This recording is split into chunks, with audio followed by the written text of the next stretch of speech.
Ladies and gentlemen, boys and girls, we're going to do Old Shield's coaching now. We're going to be looking back at his one of his previous games where he plays Heimerdinger support. We're going to be going through the good, the bad, the ugly, the indifferent, and hopefully make him a better gamer, a better Heimerdinger support player. So, first of all, it's Heimerdinger support versus Thresh Lucian. Heimerdinger works really well into Thresh because obviously he can block his turrets with... or you can block his hooks with your turrets, which is obviously a very good thing. Downside is if this guy goes Xayah Heimerdinger doesn't have a significant amount of synergy. The synergy which comes with Heimerdinger and Xayah is very lackluster. Xayah within herself as a champion within 13.7, 13.8, even season 13 throughout its entirety is a great pick, right? Not good synergy with Heimerdinger. She doesn't have a crazy amount of poke, she doesn't have a crazy amount of CC and so on. So Caitlyn would have been a good one, Old Shield, yeah. Jhin, Caitlyn, Jinx are all good. Jinx just because she's super strong this patch or this season. Caitlyn, Jhin, you can play a long poke lane, max Stubby and so on. Go Leandries, go Rylai's. Going by the picks right now, you're probably going to be going Rylai's Rush because you're playing against Lucian, Yorick, Thresh. There's no range at all right now. Also, the synergy of your team, they don't have a long range, so you gotta take away any kind of mobility which they have. So Rylai's is an integral buy, at least a second buy, because you do have, you know, the melee orientated champions in the jungle, the melee orientated champions in the top lane, and then the Xayah poke isn't bad, but it's not going to be enough to validate knock on Rylai's. Obviously you're playing against a Hecarim now as well in the jungle. Hecarim is an absurd champion this season. Doesn't matter what time it is in the game, early, mid or late, the champion is absolutely ridiculous, especially if he gets fed. So you got to make sure that he doesn't get any early kills. And it's Samira has been locked in for the mid.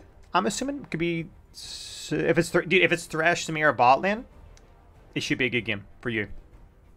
If it's, which it probably is, it's gonna be more inclined to be Samira bot than mid. Am I right in saying that? Okay, right. So we're looking at the runes from the get-go. So we got Sorcery Tree to start off with Inspiration Tree secondary, which is something that I'm rocking a lot this season. So we have Comet, great. Mana Flow, great. Absolute Focus, great. Gathering the Storm, great. Or Scorch. Scorch is actually still really good this season. Gathering the Storm, if you know the game's going to be going on quite late. Inspiration, you can choose between a couple of ways to play Inspiration, okay? I, for one, will not always build Zonya, so I don't like going Stopwatch. That being said, Stopwatch is great, especially if you get it early. So I like to get free boots. Downside of getting free boots means you can't get boots pre-12 minutes, really. Pre-10 minutes, depending on how fed you get.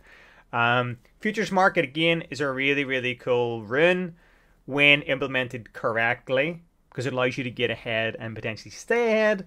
Downside is, if it's not used correctly, it's a very inefficient rune and becomes a bit redundant very fast. So I actually prefer to go cookies, even though cookies aren't as strong as they used to be. No point going minion dematerializer. Velocity isn't a great... well, velocity isn't that bad, depends if you're roaming and stuff, but realistically, you're more than likely going to be playing your free bits, your free stopwatch, and then if you are going to go Inspiration, you want to go cookies, in my opinion. But you can also go Domination secondary and rock something like Taste of Blood, and rock something like Ghost Poro as well. Okay, so that is the rune. Kind of a little bit of coaching and information there, especially if you're playing into something like this. You know, you're not going to be playing Electrocute into these guys. You're not going to burst anybody down. And also, Dark Harvest is going to be easy to proc, but you probably don't have enough synergy and lockdown potential with Xayah, so it becomes a little bit redundant again going Dark Harvest in a matchup like this. Okay, right. Let's fast forward. So I'm going to try and not pause as much unless I'm specifically showcasing something.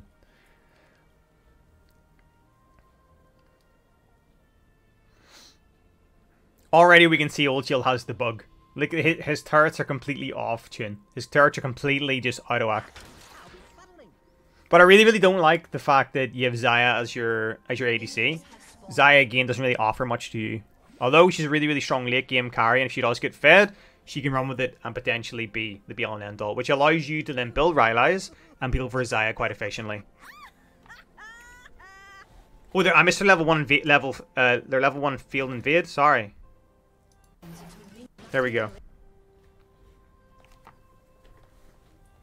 Welcome to Summoner's Rift. Not enough variables. Not nearly enough variables. Nice. You should back off as soon as you see him. If he flays you, you die. You sort of hook. So, see right here? That was very dicey. See if that was like in Harilo? Here, you see him. You do not gain anything from turning back and going straight towards him. You just run. You don't gain anything from turning. You go, yes, I'm going to get a comet proc. I'm going to get a third auto attack. And I'm going to get that free gold from his spell thief. You just run. That turn could have cost you. Because you don't gain anything else from putting those 2 turrets down.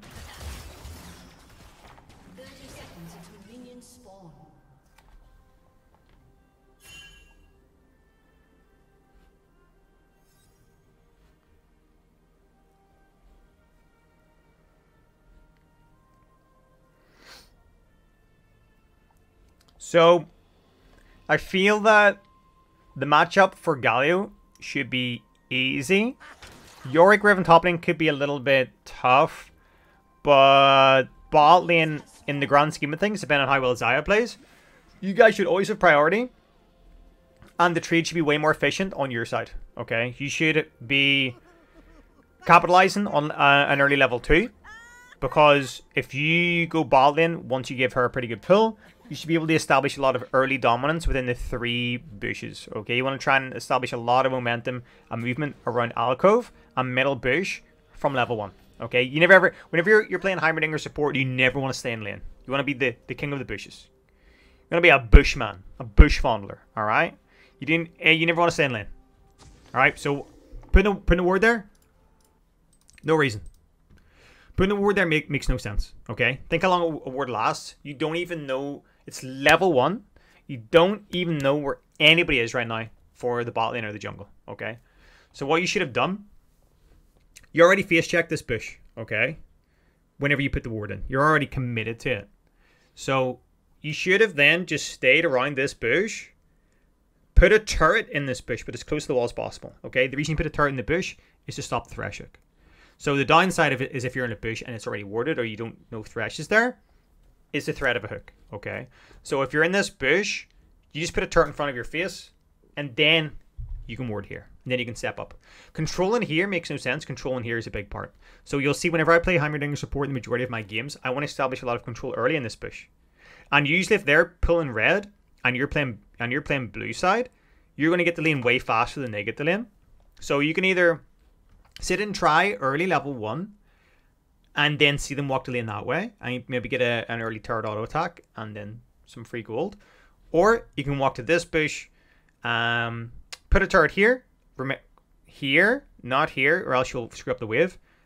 Ward, walk up, and then you can then put a turret here or here, okay? Because you, like, see, putting that turret, you warded there, and walked there and put a turret there and a turret there, and then you backed off. So you have established vision here, and you've established vision here, and this is your disengage tool here. So this is going to be what you, like, this wasn't a really good turret, but this is something you can use with your passive to disengage if you do get run down or attacked by thresh, okay? So what you should have done, if you put a turret here, and then put a turret here, I would have kind of lingered around here, because he's not going to commit here. He has no vision.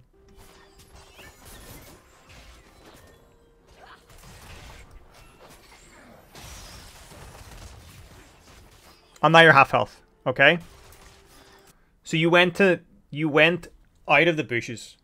So the whole way you play this lane is that you just don't come out of the bush unless it's to annoy. Alright? You know what you're like? You're literally like a fly that you just can't swat. Alright? Pre-3, you're just this annoying thing, and you know where it is, but it just comes out when you just expect it. Like, hits you in the face and then flies away. Alright? That's what you want to be bot lane as a support. Like a level 1, level 2. You just want to linger around here, pop out, put a turret down, get pressure. You want to auto attack the wave, okay? So the way I play it, I want to get priority as soon as possible. You should always get priority against a comp like this, because Thresh's melee doesn't offer really any threat level 1, level 2. You know he's going to hook. If he misses his hook, there's a significant amount of cooldown on before he's going to be able to hook again, okay? Which allows you to pressure him, turret, auto attack, whatever it may be. What you can do is whenever you establish a lot of pressure bot lane, and make sure that this is your home, okay? You disengage, you run around here, but you never run around here. And that's the key of making sure that you don't mess up waves. Because if you're not in the middle of the lane and you're not auto-attacking creeps in any facet, then it's going to be a smooth sail for you and the ADC. He's not going to be annoyed because you're taking creeps. You're not going to be messing up his wave placement. And also, it allows you to establish really, really, really strong amount of vision control early without having any wards. Okay, remember, he has one ward. He only knows where one thing is at a time. You having turrets allows you to kind of manipulate the vision a little bit better, especially pre-3. Okay? So you should not, be walking around here. You should be playing around here. Like, you should be stepping up. You should be stepping up, okay? You want to maybe even be trying to auto-attack these to get them low enough to try and get level 2 advantage.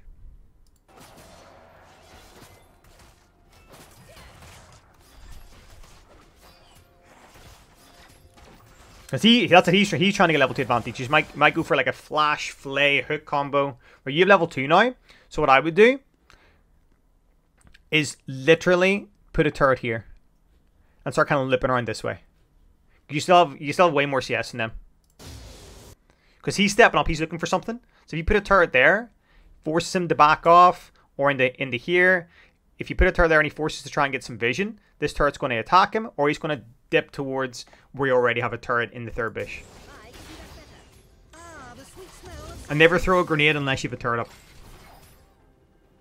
So right now, if I was you, sprint towards this, because it's like whenever you have Oracle, it's the threat of having no vision is stronger than that of actually having vision. Do you know what I mean?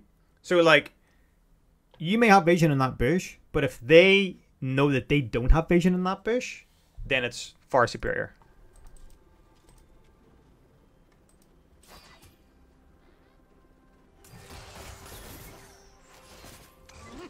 Okay, so right now, you should be making this like your little home. So you have a turret here. If I was you, I'd put a third turret here. Okay, so put a third turret here. This is really good placement, by the way. Really good job, Old Shield, on placing a turret here. Here and here are like two little kind of tiny corners. You'll see in like higher elo Heimerdinger players using it to their advantage because it's in the bush, but it's so deep in the bush that they have to overcommit it to get rid of it. They have to overcommit if they want to auto attack and get rid of it, especially early. So this is really good placement here. But if I was you, again, you do not want to be standing in the middle of the lane. You don't offer much. The reason being is you can't put too many turrets in the middle of the lane, or else they get auto attack down or they ruin the wave. Okay, so making your turrets in like a little kind of a safe haven allows you to kind of play around them. And also remember, if you have turrets here, you can throw a grenade, do whatever damage, aggro the wave, and then walk to your turrets. They'll kind of aggro, and then once they lose vision, they'll de-aggro and go back to the lane again.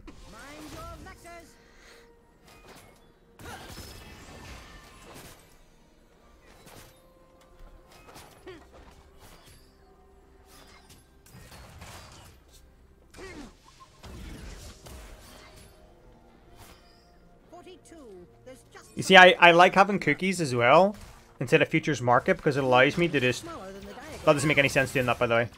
It allows me to be a lot more frivolous with my mana early. That also doesn't make any sense. Those last few turrets made no sense. Okay? Because they're not proccing to get a comment. They're not really pushing a wave. And it's too early in the game for them to do any damage to the tower. Okay? So, and also it takes so long. It takes 20 seconds at level 1 to get any kind of turret stockpile back. So you just threw away 40 seconds worth of turrets for realistically nothing. Okay? Let me fix that.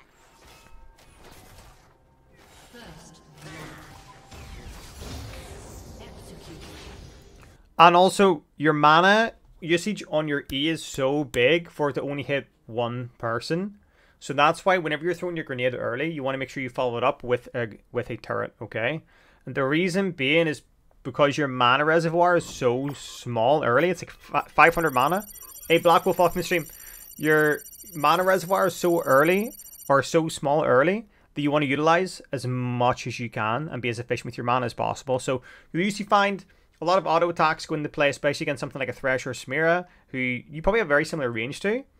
And then once I get level 3, I'm obviously going to get W, start maxing W, and that's going to be my way of kind of playing the lane of momentum that we're going to kind of use to go forward, okay? We're going to be using QEs if we know that they're engaging upon us, or if we can do it from a bush or something like that. But the majority of the time, www.twitch.tv/RezoneGAMES.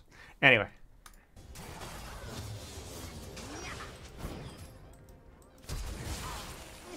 That was really bad play by him. If you grenade him, he dies. I knew him.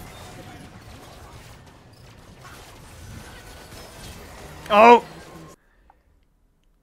That would have been Thresh completely obliterated and dead if you had, like, a fraction of mana more. Which you would have had if you had kickies. If you didn't use your grenade so frivolously early, okay? Grenade early is used to disengage or lock down a kill. W is your damage. Q is to poke and establish vision.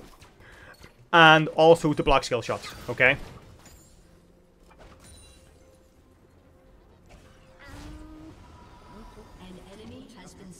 Okay. But that wasn't bad. That genuinely wasn't bad. Yeah. Well, it wasn't bad at all. Really, really good play from Xayah. Not a bad trade. And you now have 930 gold. Can you get a chapter with that with Futures Market? I don't even know. No. But okay, they coming back to lane with 2 Amplifying Tomes is fantastic. Like, the amount of damage and pressure that you can put on them now is superb. So what you want to do is, because you have such a big...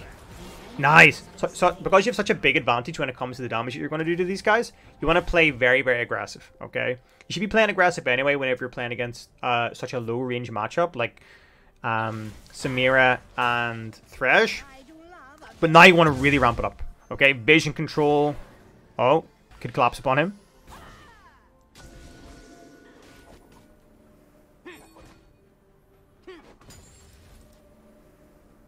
Nice.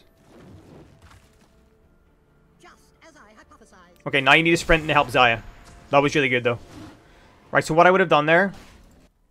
You just place a random ward in Dragon Pit for no reason. Okay? We already have vision around Dragon from the previous ward. We already are going to know if he's going to be doing Dragon from this angle with this control ward. So we have this control ward now, and you just put a ward here, which made no sense. What you should have done is run towards bot lane and then ward their Tri-Brush. Because he's either going to come from here, or he's going to come from Tri-Brush to take the dragon, okay? You have really good vision here. That control ward is going to be a really pivotal part of establishing vision control, especially around Scuttle Crab as it spawns, and around any kind of invades that Hecarim comes. Only thing which is ever going to impact you as a support player is a gank from Tri, okay? So you want to make sure that you have vision of Tri. Very rarely you're going to have the priority to get vision in Tri, but now you do, okay? But you threw your ward away here for no real reason, okay?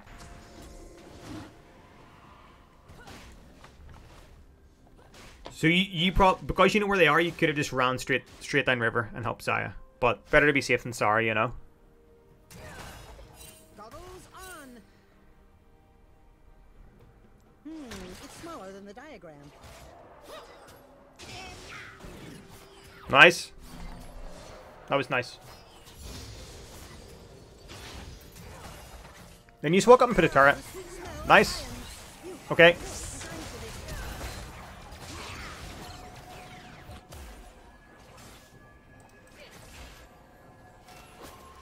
So all I would say right now is make sure that you are controlling these bushes. Right? So that fight wasn't bad. But you knew Thresh was there, right? So what you should be doing right now, because you see Thresh, you walk up towards him. You have 2 turrets stockpiled. And put a turret here. Put a turret, if he hooks you, you grenade and he gets double beamed.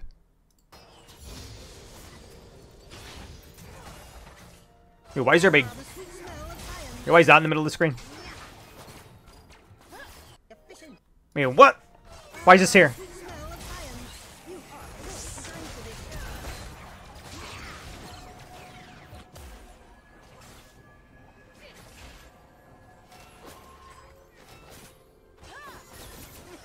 Nice. Wait, this is distracting me. We're at 8 minutes 50. Not enough variables. Not nearly. We're going to refresh it. I don't know what happened there.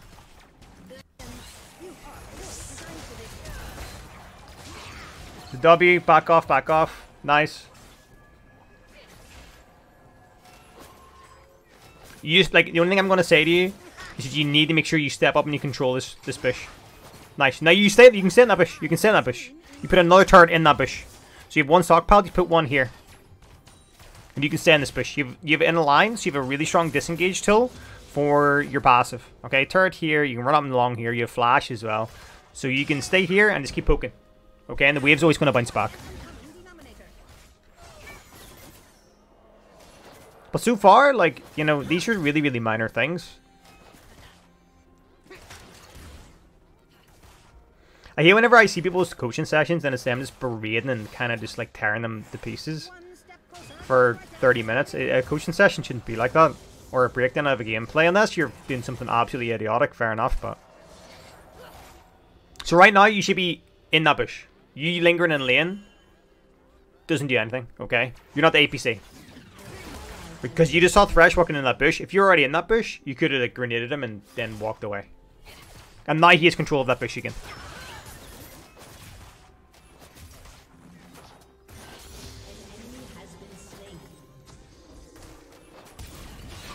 Nice. Put a turret down. Good. That was really good. You should have put another turret down really fast.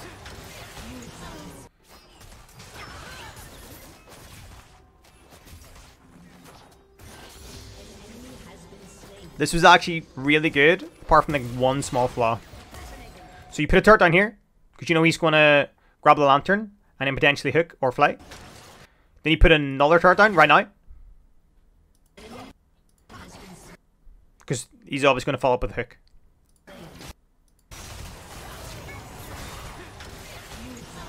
She might get a double. She might get a double kill. Not bad. Good job. Good job. Good job. Good job. Good job. Okay. Time for a live coaching session at some point. Going to have to schedule it in a few weeks. That's no worries, Flippers. I enjoy doing these. I might even upload this to YouTube. We'll see. So, there's really good vision of the map right now. As you can see, there's a control ward around mid. There's the control ward, which is still there from the get-go. And also, you have vision of dry. It's smaller than the diagram. Nice. Nearly. The intent was there, and that's all that matters. That was good. What I would have done while you were there is walk up and place some vision around his red. Okay, but that's just a minor thing.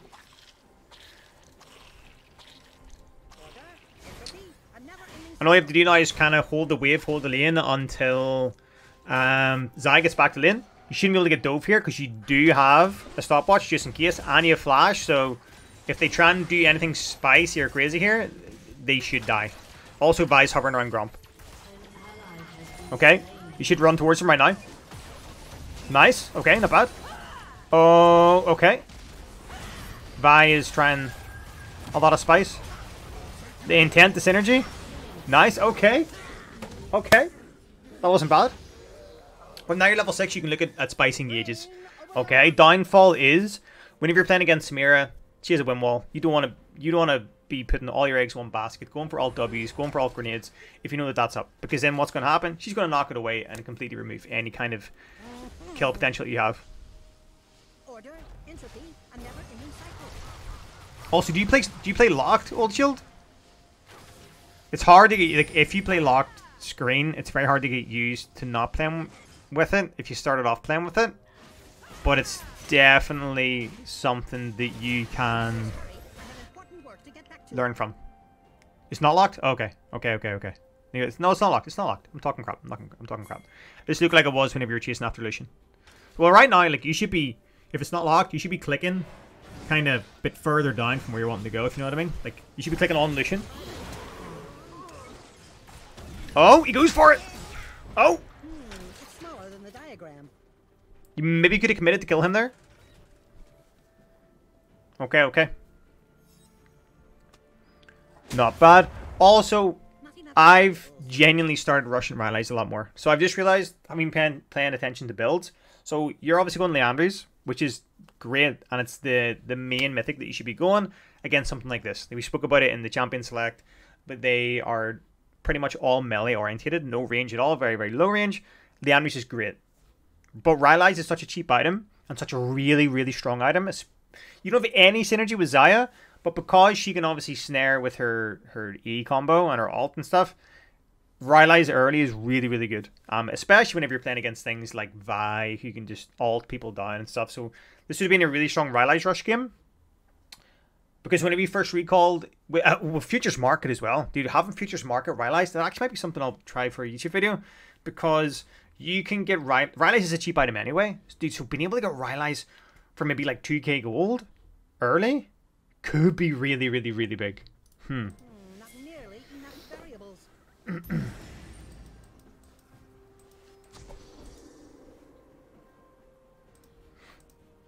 Right.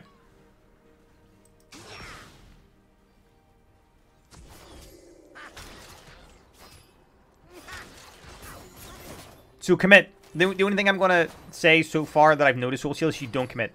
You control this bush, even though you already have a turret in the other bush, okay? So regardless, they're going to walk in, they're going to get auto-attacked by it anyway. So just make sure that you commit to the vision which you acquire. If you deny vision or establish vision, you commit to it. Unless there's a reason to otherwise. Unless you think there's going to be like, you know, Heckham's going to be in there or something. Okay, you should be putting the turret down. Nice. Put another turret down. Oh, jeez. Okay. That was just unlucky, but I'll tell you exactly what you should have done. So you've established a control ward there, which isn't a terrible thing. Right, if I was you, you have 2 turrets stockpiled. 2 turrets. And you have stopwatch. Maybe you're not aware that you have stopwatch yet, but you have both summoners. You have Ignite, you have Flash, you have stopwatch. They should not win this trade at all. Xayah has ult up as well, and I'm assuming she has heal too. So, turret, grenade. Turret, grenade. Or you can turret and wait for him to get a little bit closer, then grenade. So turret, which you do, which zones him out. You do this thing where you dip out and you dip in. Turret. He's in the middle of a hook. The hook's so telegraphed. So when you, in no mind should you ever step away from these bushes. Okay, never ever step away from these bushes. Flash. So what you can do now, you can just keep spamming flash. And flash over here because they have no vision. Okay, so you didn't put the turret down fast enough, but that's fine. That's completely fine. You have a get out of jail free card ×2. You have the stopwatch and the flash. Worst case scenario, you press the stopwatch, then the flash. Or you can just flash. If I know that I can turn the tide of a fight, I'll stopwatch, then flash. Allow Xayah to get some damage down. If it's a little bit dicey, like now, I'm probably just going to flash. Your flash is down or your flash is up.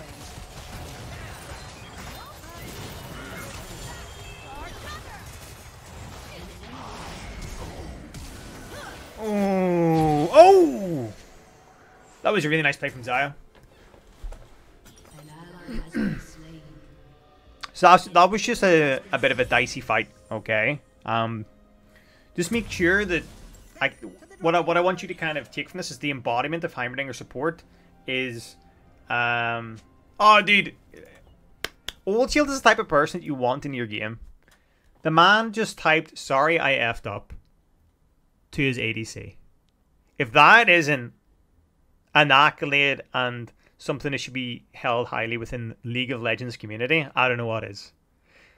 Anybody that types something like that should be put on a pedestal. Regardless. Okay. But you want to make sure that you embody the bush Merdinger, okay? And it's not a death bush. Like, whenever people say about playing around about bushes as Heimer, it's not about setting up a death bush, especially as a support. It's about establishing vision. That you are the frickin' sentry turret man of utility. You want to establish vision, you want to take it away. You want people to go, I could maybe try and ward that bush, but Heimer's been walking around our jungle all day, just dropping wards, dropping turrets, dropping dongs, you know. So anyway, this is good. Zaya's pushing bot. Don't need to comment on that ult. Okay, it is what it is. Wasn't good.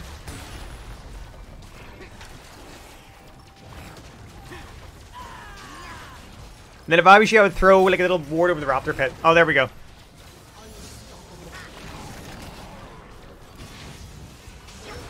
Still, while I'm here, just throw a ward over raptor pit. And while I'm here, throw a ward in mid. It's smaller than the diagram. 42. There's just something about that number. Nice damage. I like it.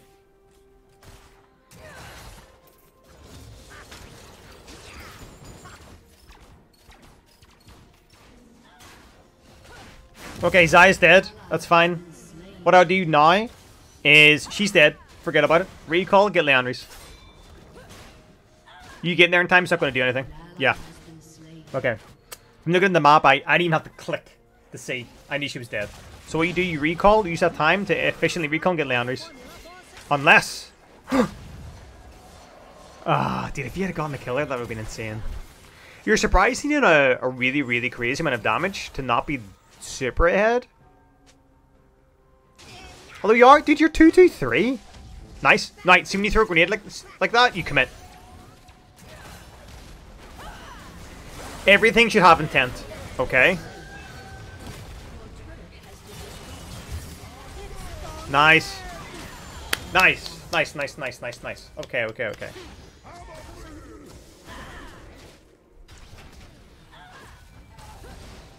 Okay. Run the try after this. Sweep try. Good, good, good. Good, man. There we go. Okay, now you run towards red and get some vision. Oh, no, you don't have vision. Alright. Let's do the Drake then. I'm going to say you get some vision around his red Krug's kind of side, but you don't have any wards stockpiled. Good. Okay, now just recall. You don't really get anything from running around here. Kill that ward. Okay, you walk through a ward, not a big deal. Somebody pinged it. Great, that was Galio. So get rid of that ward, recall and get Leandry's. Leandry's is such a big power spike against, especially against a team where it's just full melee.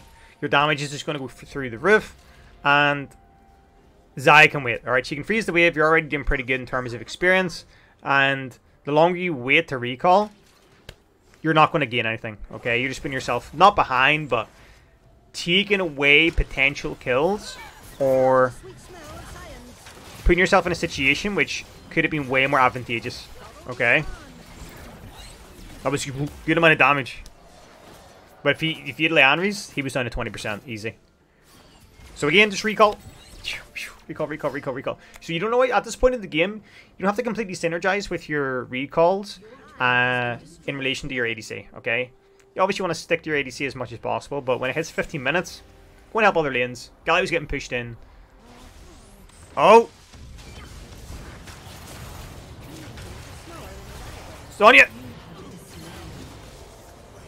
That was a Zonya game. That was a Zonya fight. What's happened? Well, you'll had a heart attack IRL. Oh, here we go. That was a Zonya or a Flash. Playing against something like that should always be winnable for you because he has no stunts. He has no CC. So, if you know your ADC is running behind you and you know that you are relatively fed enough to do a pretty large amount of damage, you just basically flash away. Flash, Zonya. Obviously pushing the wrong button to stopwatch. Ah, okay. Now, yes, so I can see you've changed it. I can see you've changed it. And you have Leandry's. So now you have the ability to stopwatch. And you have Leandry's. So the next few fights should be really big. They're not building any MR as well. Oh, nice grenade. Look at the damage. He's dead. Great. Follow up, follow up, follow up. Great. Okay, now you rotate towards Zaya. Okay. You just let this wave kind of crash and stay here. You run and help Xayah. No point to kind of stay in bot lane. You shouldn't really be taking a lot of CS. I do it too. But the whole point is, I'd even like ping. I'd be pinging saying like, yo, push forward, come and help, come and help, come and help. Because right now, Galio should be coming to help you. You know, Xayah and you shouldn't be on that long lane. You should be rotating now. But obviously it's low elo, so a lot of people don't understand rotations. They don't understand swapping lanes, and the macro falls down significantly. So you're having to literally catch a wave right now when you should be mid helping. Okay? And realistically now, like, this is nice because it's gold, but it's not like the be all and end all. So that's pushed out. Now you leave. Now you leave. You run. You sweep. I'll be sweeping here as well. Do not just make any sense. You want to try and get the mid as fast as possible. There's a lot of shenanigans going on. Run the mid. Run the mid. Run the mid. Run the mid. Nice. You can maybe grenade W there. Turret. Get the movement speed. W. Grenade.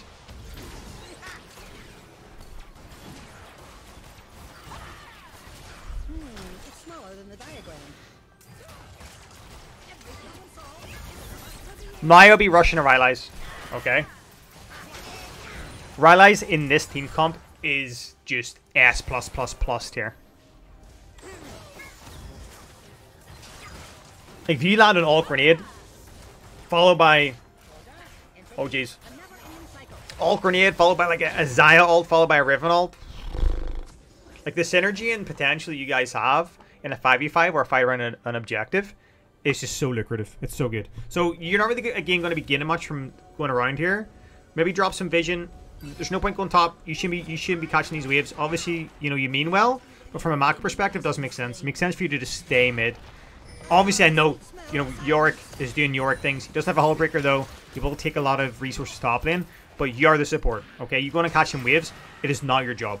Okay, so what I would have done if I was you, salvage some vision around red, maybe even around. Yeah, around red. It's too early for a Baron. Rotate towards mid. Ping top lane. Keep pinging that top tower. Pings obviously can be a little bit obnoxious, but when used correctly, people do understand. Okay, if you type something, people take it the wrong way. If you ping a resource, not a person or a summoner, people usually do understand. Okay, like I will ping Drakes, I will ping towers, but I very rarely will ping other things. Okay, because people obviously take things the wrong way. So you're running towards top. No, do not be running towards top. You're doing this right now, makes no sense. You obviously have the debuff for gold right now because you have spell thieves. Makes no sense. Super inefficient. The wave's going to crash.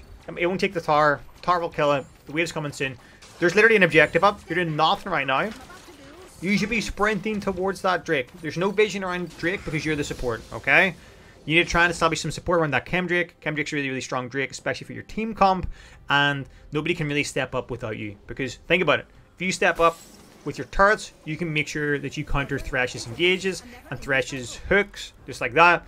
They can't do that if you already establish vision. You have to make sure that you walk up with the team to establish the vision, or else you die. Again, you've seen in a lot of my videos and my gameplays that I'll save up the established vision. Nobody comes with me and I get one shot by like a Diana or something. Okay, alt grenade. You should be alt grenading right now. Oh, okay, that was good. That was actually really good. There was just no synergy there. Follow up from your team, but that was good. What I would have done, you did the alt grenade. Oh no, you can't do anything. Good. Throw some sneaky vision on here while you run by as well. Nice. Grenade.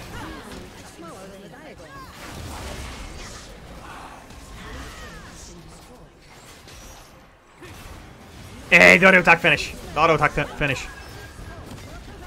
Right, commit. He's dead. Great. Kill the maiden. Brilliant. Okay. Now just recall. No point getting that. Just recall.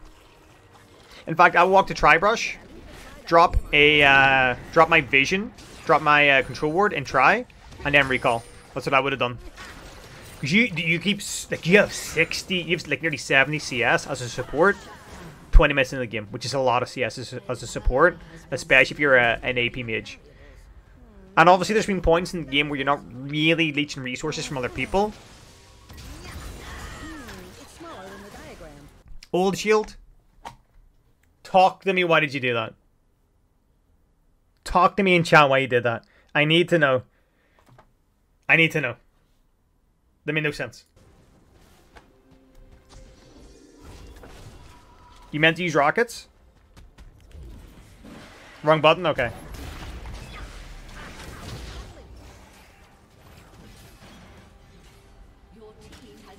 No, I'm not like it's better asking him than like again. There's a thought that every time you use something in a game, there's a thought. All right, either you have an intent and a reasoning, or it's a mistake. It's one or the other. It's like I did that because I thought I should have done that. Like even using Alt W rockets wasn't the play there because you don't really establish anything. You're going to get that. You're going to get that Herald hit bot lane regardless. Vi can clear quite easily. This is a grenade. Let her kind of finish the auto attacks, but Alt W doesn't really make any sense. But now that I know that's exactly what he was trying to do, that makes sense. He was trying to Alt W the wave, which is actually something which you do, and he just fat fingered, which people do all the time. Yeah, but that makes sense. You wanted to push the wave fast, so Herald would hit. That makes... I understand that. And it did. The outcome was the same. The method just didn't follow through. So all I'll say right now, right, so far, 25 minutes in, whenever you're playing support, establish a lot more vision control. Okay? And when I say that, I mean, like, you're establishing the vision, but you're not committing to the vision. You're going, there's no one in that bush. I know there's no one in that bush.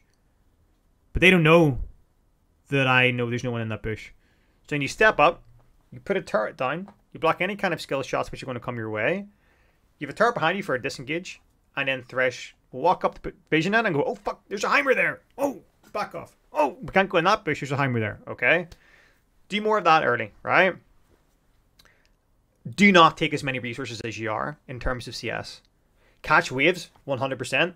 But if there's a fight going on, remember you're the support, not the carry. And it's hard to do that whenever, you know, you have a Yorick pushing and stuff. But there's definitely some waves bot and top which you prioritized over fights, okay?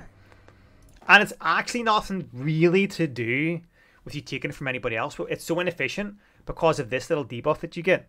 You get like absolute pennies, absolute cents on the dollar, all right?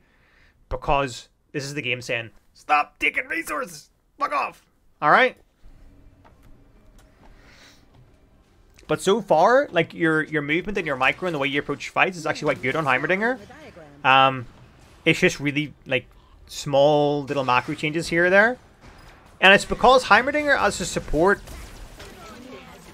for his kit is very basic. But the way you play him from a laning perspective just takes a little bit of getting used to. Team fights are fine. This isn't bad. Oh my god! The ghouls are punching in the ass. That was so close. So we're going to talk about what we spoke about at the beginning of the game, right? Or sorry, before the game even began. So there's a reason I don't take stopwatch and I take boots. Boots are free. I buy them every game, and they make me go fast, right? And I get rewarded for playing aggressive with faster bits. Not faster bits as in like, as in I get my boots earlier in the game. So that's why I love free bits. If I'm playing with a free stopwatch, there's a lot of points in the game where I will get a free stopwatch and I either don't use it badly, or I don't actually turn into a Zonya. Okay? So this is one of those games where you actually just upgraded your Zonya without using your stopwatch. So essentially, that rune that you had was completely useless this entire game. You will say, I get a Zonya cheaper because I got a free stopwatch, which is true. But they've changed it where it's actually not a crazy discount. Okay? There's not a crazy amount of gold which you get cheaper. I could do that better. But know what I do love? Like, I'm starting to really, really enjoy the futures market. Hey, Kensa, welcome to the stream, man. Hope you're having a good day.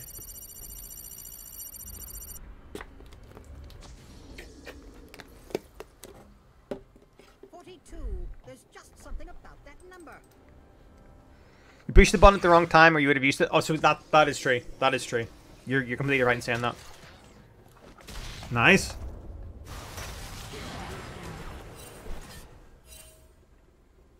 Old Shield, this is a genuine question. Do you click on the map? Like, do you click on the map to move to places, or you just click? Is this what I'm starting to realize? Do you just click on the area around you? Because I think this is what's confused me about you using lock camera or not. Both. It was just the visibility which you had around this fight, which is what kind of concerned me. It was here. So realistically, what you should be doing now is you should be clicking like on the map here to see kind of where your turret is and the fight that's actually going on around Galio. So you can see it on the map, but like you want to actually see what is happening. So like right now you'd be clicking on the map to see the action in theory, instead of kind of like slowly dragging the camera. This is just like really this minor things that I'm noticing.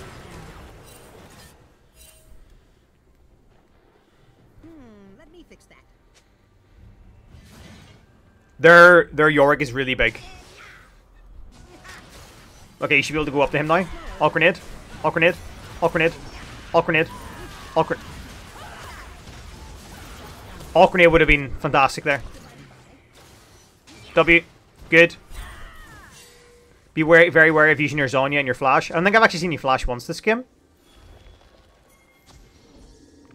Having Zonya flash and ignite means you can play a little bit more aggressive than you could otherwise. Okay, W here. Followed by grenade.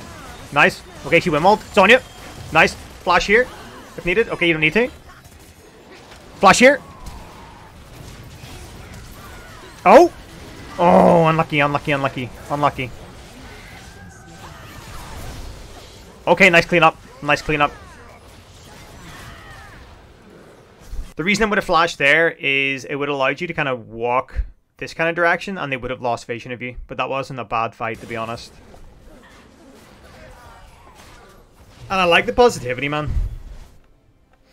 Dude. Vi, old shit, like everybody's so nice. This is so weird. Cancer with the freaking prime. I appreciate it, my man.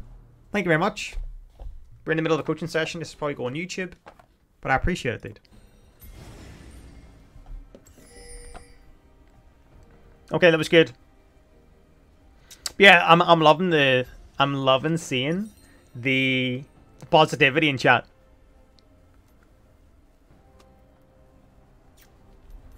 Right, let's fast forward a little bit. Old Shield's going for Rylai's, I think. Wasn't he? He is. Good man.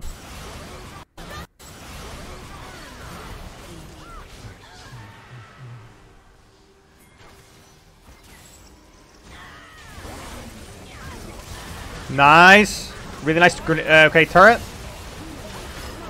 Turret. W. Really good. Fantastic. Fantastic.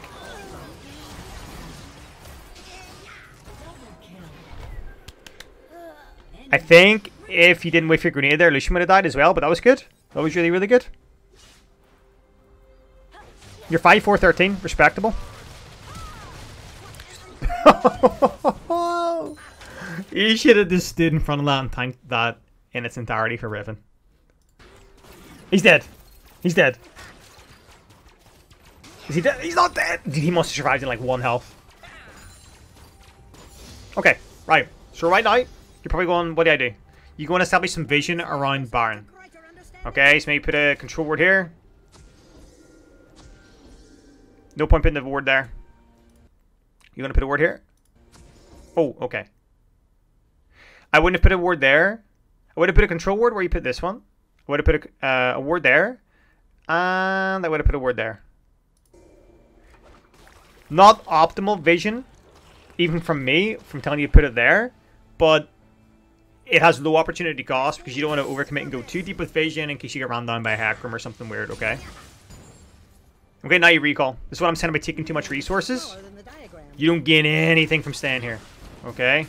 Just recall.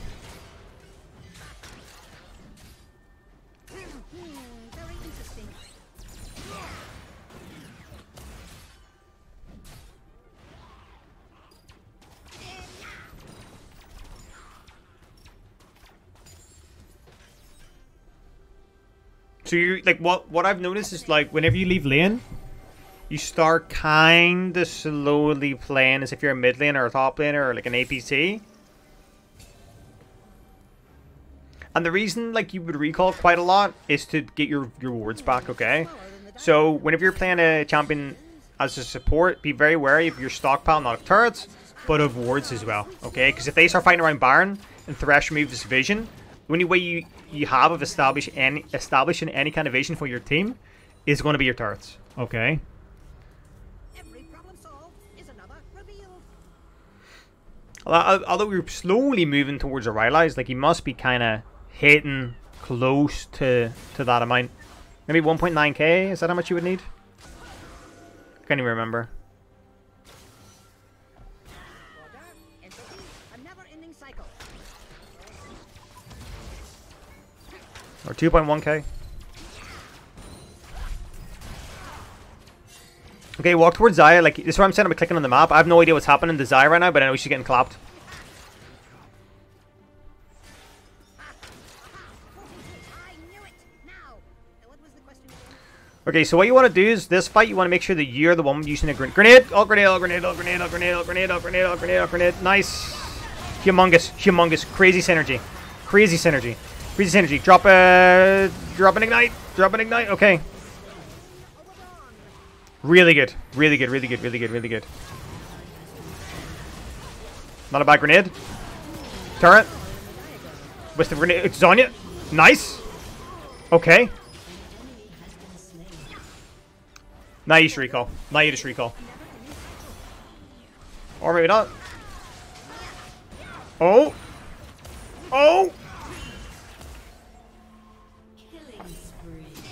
Faker, what was that? The grenade falls on top of Yorick's head, the comet bounces off of his fucking chin, and then Leandris gets the kill for Old Shield.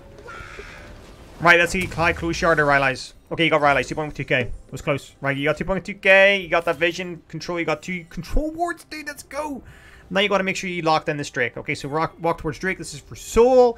This is going to be a very integral part of how the game progresses, okay? So you want to get there as early as possible. You want to deny vision. You want to lock down vision. You want to make sure that you have priority of any kind of face checking from the enemy team. They might potentially disregard and give you guys Soul, or they're going to go for Baron, okay? From now, we just saw the move on mid towards Drake. So they're going to be walking down towards Drake. This is where you start establishing a lot of that bush control, a lot of that danger that goes within establishing vision around brush. He lands a hook, doesn't matter, he's not going to commit. Get this, put a turret over the wall. I'll probably put a turret over the wall, followed by... Oh, Jesus! Followed by a grenade.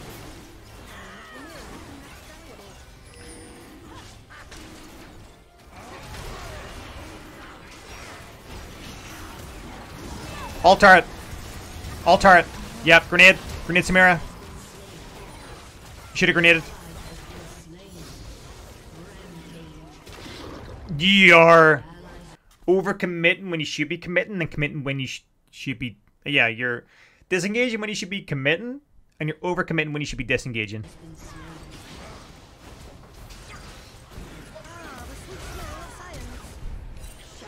That literally made no sense what you just did there. Okay, so that's just reel it back a little tiny bit. All turret here was the play. You have Rylai's, okay? You're slowing these guys to full melee. Your team's locking it down. Zaya's doing a lot of work. You should throw a grenade on top of Samira or on top of Thresh. The reason being, if she windwalls, that's completely fine, because she's windwalling something which is going to potentially not kill her, hinder her. She'll get multi-beamed and damage and stuff, but it's not going to be too crazy. But if she windwalls what you do, she can windwall what somebody else does, which means that could be way more aggressive and threatening than potentially your grenade, okay? Also allows you to escape. So grenade. You see her turn? Grenade. Grenade right now. Or W.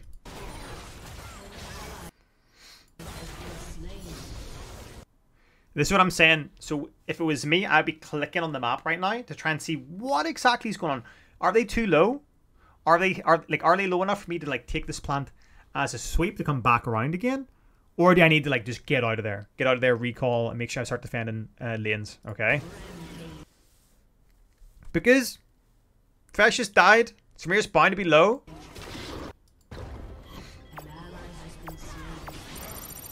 Hey Johnny, welcome to stream. Okay, nice. Turret, disengage. You're not going to get anything. Big Mac Extra Sauce right now, aka Yorick, is a fiend. If he's running down the Riven, he's gonna be running down you. So you do like you're there to just go, hey Riven, run! I got this, bro. You're throwing a grenade to slow him, not to do any damage. Okay. If I was you, put a turret down and just walk towards wolves. Just run away.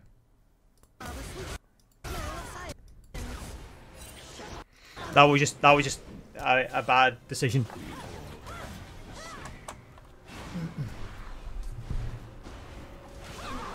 The Yorick's big. Big Mac Sauce is McLovin it, that's for sure.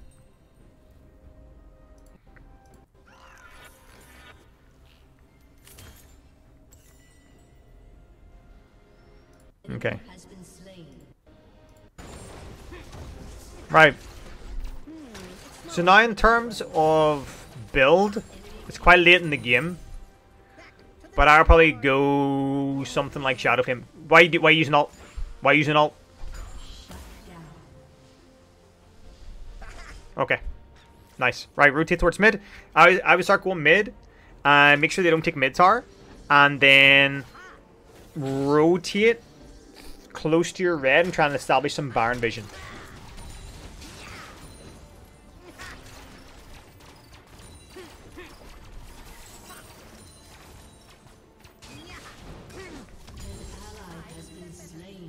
We still right now we know where Hecarim is, so we know that doing Baron. This gives you time to then sweep here, rotate, get some vision behind your red, and some vision in the pit. Nice, you're doing exactly what I said. Fantastic. Sweeping, sweeping, sweeping. Turret down. Turret down. You see Thresh, you put a turret down. Blocks his hook, slows anybody if they engage upon you, and allows you to get the movement speed passive for a disengage. It's smaller than the diagram. 42. Nice play. Grenade on him. He's dead anyway. Grenade on. Oh my god. Is that faker shield? Fantastic. Right. Help these guys a Baron. Help these guys a Baron.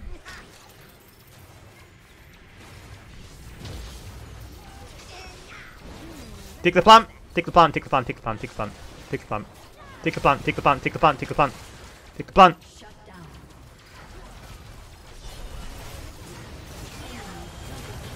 Oh! You should take the plant. They can't end from that anyway. That was a big throw. So, whenever your team is doing Baron, because you realize and because of you knowing that their jungle's dead, you want to establish some kind of vision around their blue, because that's only where they're going to come from to take it, okay? Or if the enemy ADC or mid's going to come and stop. So I would take the plant right now. You see where vision is? You see where vision is? You see what vision is? You see where Lucian is and you see where Samira is. So Lucian's going to come from mid and Samira's going to come from top. So if you take the plant, you can beat them to it and use your turrets as like a little barrier to say stay away. And also you're doing a surprisingly large amount of damage. They're not building any MR, so that kind of makes sense. But taking this plant now allows you to establish vision around their top side, their top bush, okay? You can even sit in there a little bit. So you can get the plant, sit here for some vision, turret, and then allows you to then maybe even put a ward over where their blast plant is. Then you can even be a little sneaky, put a turret where their blast plant is and use it as a disengage. So Samira's running at you, hit the blast plant, flies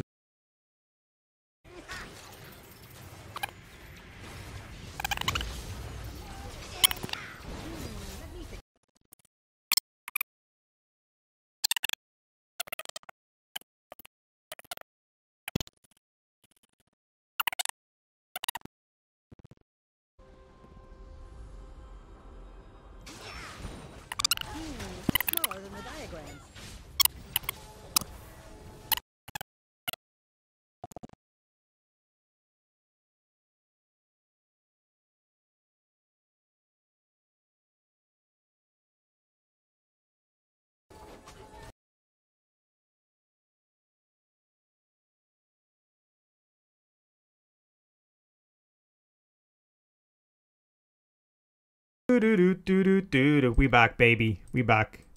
The chipmunk has been banished. I can't wait. I can wait to hear this back. It should be working now. It should be working now. Right. Hey guys. It was my Yordle cosplay. Ah shit. Okay. Right. So Yorick's pushing in. He's a deadly man to be let loose upon the base. If you do not stop him, he has TP. He's Yorick. And he can take things very, very fast. Your last tower is like 3 hits away. Nexus again is like 3 hits away by Yorick.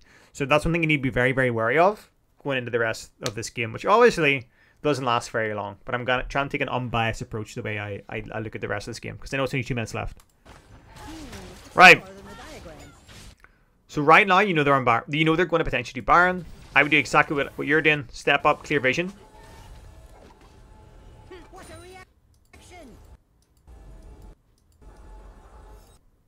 Turret. As soon as you see him, you turret.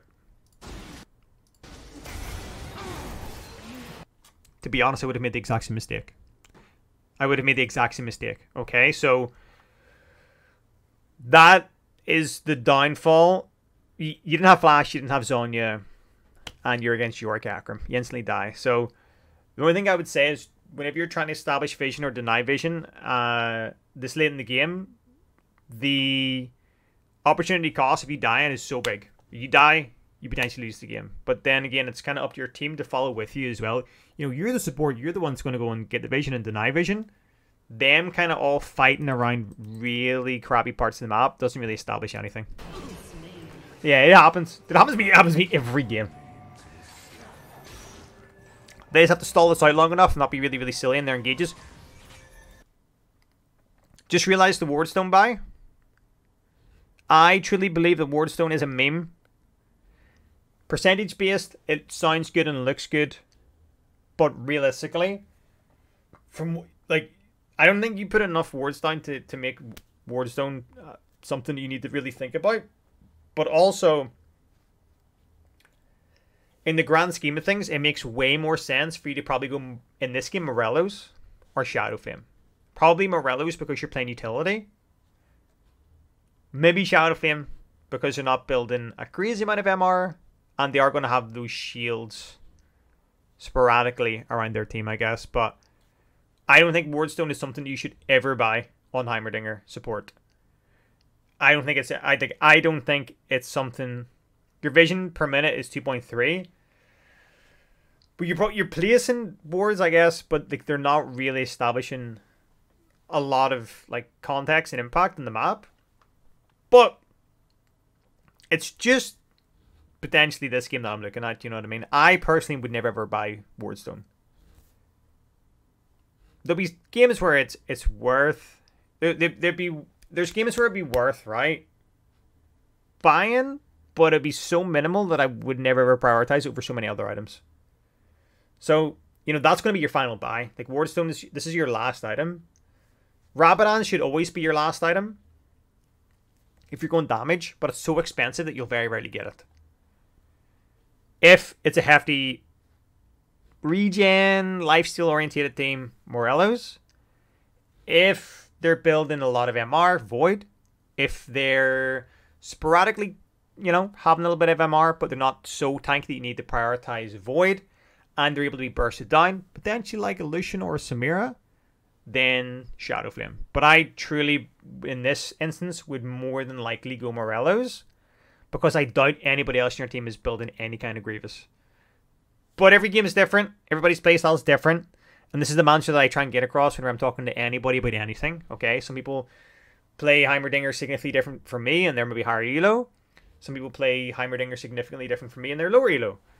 It really doesn't necessarily mean that that's what the way you should play or the way you should approach a build.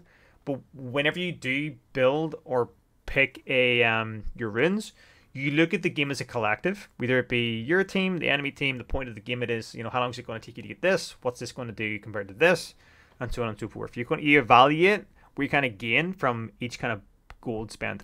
Especially with you having futures market, you potentially could have gotten a way bigger power spike than you would have otherwise with Wardstone. And Wardstone's quite a cheap item, isn't it?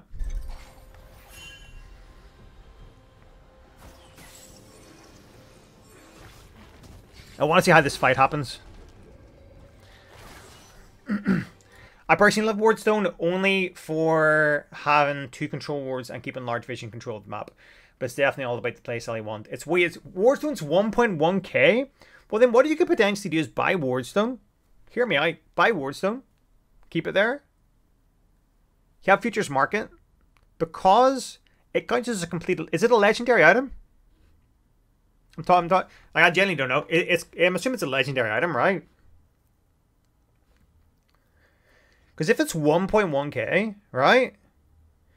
Then I guess from an efficient perspective, looking at the bonus that you get from your mythic, you get that mythic bonus as well. So what you could do is buy Wardstone until you really have enough to sell it. You know, you could have sit on Wardstone. If the game lasts another 10 minutes, you might accrue enough gold to then upgrade it, like sell it and upgrade it to Morello's, or sell it and get a Rabadon's. That's what I would do then. Okay? Like, I wouldn't really sit on Wardstone if this game lasts like another 10, 15 minutes. Because you're just accruing gold, you're going to be pumping in the elixirs, you know?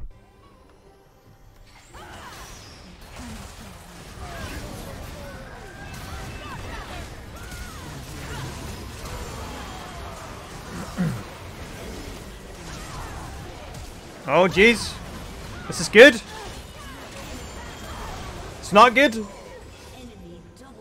think that's game. That's the way it ends. Holy moly, that was just a bad fight. And Samir is with the BM as well at the end. Yeah, and there's nothing you can do here, old shield. Honestly, man.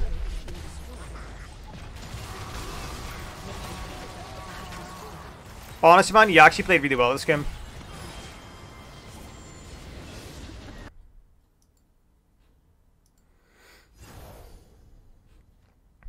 Let's see. Let's see a look at kind of where it all went wrong. Let's see the scoreboard. Right. We got Big Mac Sauce doing a lot of work. Honestly, it was just a very close game. Like, there was no real... They just essentially skill better than you, okay? There was no real... Oh, well, that guy went 0-14. Obviously, that's why he lost. The game is very backwards and forwards. You guys established a lot of objectives, and they just skilled tremendously better than you. And that's just it in the grand scheme of things. They built quite well as well, but you did lack a little bit of AP damage because Galio went Everfrost, Demonic, Shadow Flame, Aftershock. So you maybe could have built a little bit more AP heavy, and then it had a bit more of an impact in fights. Specifically because they're not building any MR. Okay, so like Void would be out of the question. Instead of completing Zonya, I probably wouldn't have completed Zonya. Okay, because if you go Rylai's and Liandry's, you can keep them at bay, and hopefully the only person who's going to jump on you really is going to be Hecarim, and that's it. So I probably in this match would have went Rylai's first, then Liandry's, then an aggressive item. So that would have been Shadowflame, Rabadon's, or Void, depending on what people were building at that time. Obviously, I wouldn't have went Void. I didn't build an MR. If I had a lot of gold for Need to See Large, probably would have went Rabadon's, maybe. But in the grand scheme of things, the game itself was good. Like, you know, what I want you to take away from like this little bit of coaching is establish a lot more dominance pre-6 ball lane, especially pre-3. If you get vision in a bush in bottom alcoves, obviously you now know, step up, control it. The reason you can do that is because you have your turrets. You can literally put your turrets in front of you, like a little barrier, and stand like this, and be like, what up, bitch? The hook one, doesn't matter. You know that they don't have vision on it, okay? I always say, you being there means that they can't get vision. If they put a ward in it, you ping it, you go, hey, I know there's your vision here, okay? That's number 1. Use your ult a little bit more efficiently. Number 3, don't take as many resources from other people, especially if it's in regards to clearing waves. You're the support, especially when you start getting things like Rylai's and stuff. You're there to slow, to peel, to do support things, okay? And make sure whenever you are establishing vision, you're establishing deep vision, okay? Like we saw that ward around Dragon Pit, we saw those wards around Baron Pit, especially the Dragon Pit one early made no sense. Especially if you're playing against something like Hecarim, who can do some really, really, really deadly ganks early. So having a ward on Tribrush early is way more efficient than having a ward on Dragon, especially whenever you have that control ward close to mid. So what do I do? The Riven that abandoned top lane. So the Yorick kept pushing top. Riven didn't have TP. So realistically, you can let him keep pushing top as long as he doesn't get the final tower, the tier 3, and the inhibitor. You can keep him constantly going top, okay? Regardless. As long as he doesn't get inhibitor. Dude, you can actually let him take inhibitor at certain points in the game and it's actually more beneficial for you. But in the grand scheme of things, just keep pinging. That's not your job, okay? Hey, Anthony, welcome to stream. I hope you're having a good day. That's not your job, okay? So, Riven wasn't catching waves. It is not your job to catch waves, especially against a Fed Yorick. Just ping. Just ping. I think you're being really, really nice people in chat. Talk to them. Just type something like, hey, Riven, can you catch waves? You know, I'm squishy. Yorick's Fed. You can approach it in a way where, you know, you're not going to be an asshole. And also ping. Just ping Yorick. Just keep ping. Do you ping Yorick? Ping top tower. Ping assist me. Things like that. There was points where you could kind of push a wave and let it bounce back. So if he's there, you can go there and stop him taking it. But if he's not there and the wave stopped, that's it. The waves aren't going to the waves are just going to, you know, kill each other. You can freeze the wave yourself if you want, but push out the wave isn't a big deal. Okay. Riven wasn't catching the waves and wasn't kind of matching side because she just didn't take TP. So she was like obviously committing to a fight around Drake or like fighting around bot side, and then she literally looked top and went, oh, it's really far away and I'm full health. I don't really have any gold to spend. That's not my problem. I'll stay here. Do you know what I mean? Which is something which a lot of people get into the nature of doing is maybe their lane's getting pushed or they have to go side. But it's the whole way across the map. And you know by the time they walk the whole way across the map, that champion's probably going to disengage your recall. But it's just one of those things. Like, you just have to make sure that like you play your game, not others. You like whenever you're playing support, you look at the grand scheme of things and the impact that you're going to have on like a team fight. Like you would have way more of an impact in a team fight than you would just top side. Okay, so yeah, that's it. Old Shield. Maybe do another one in.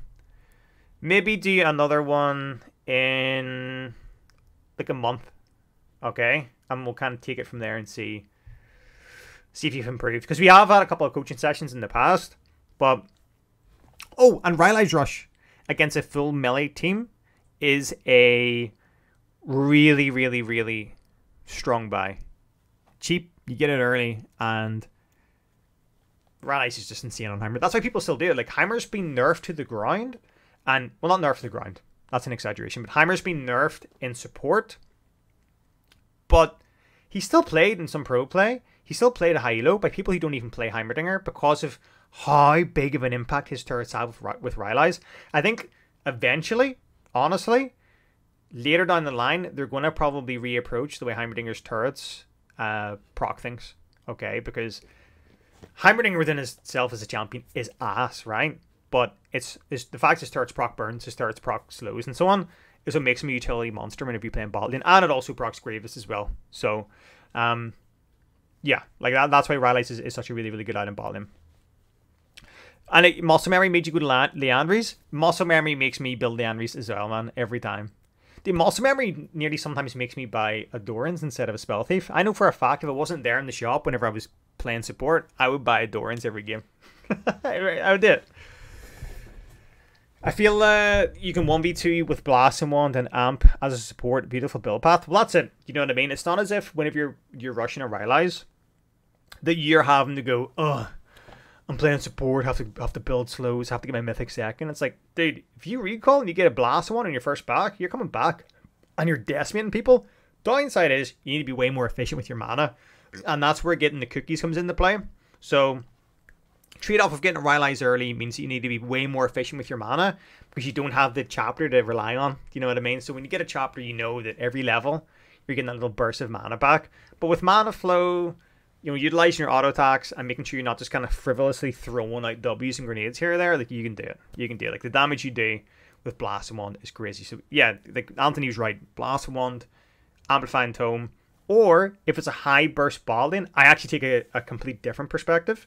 So if I'm playing against maybe a high burst bot lane, I actually try and get Giant Spelled and Ruby Crystal as soon as possible, because I know I'm not going to be able to burst them down, and they can burst me down faster. So yeah, the big thing, which is probably going to help you if you work on, is definitely the early game. Making sure that you are approaching those bushes way more aggressively, especially against a champion that's melee, will pay off dividends. Literal LP dividends will be flying into your bank. Okay. But yeah, appreciate it, Old Shield. Thanks for the coaching payment and donation. Hopefully you learned something today.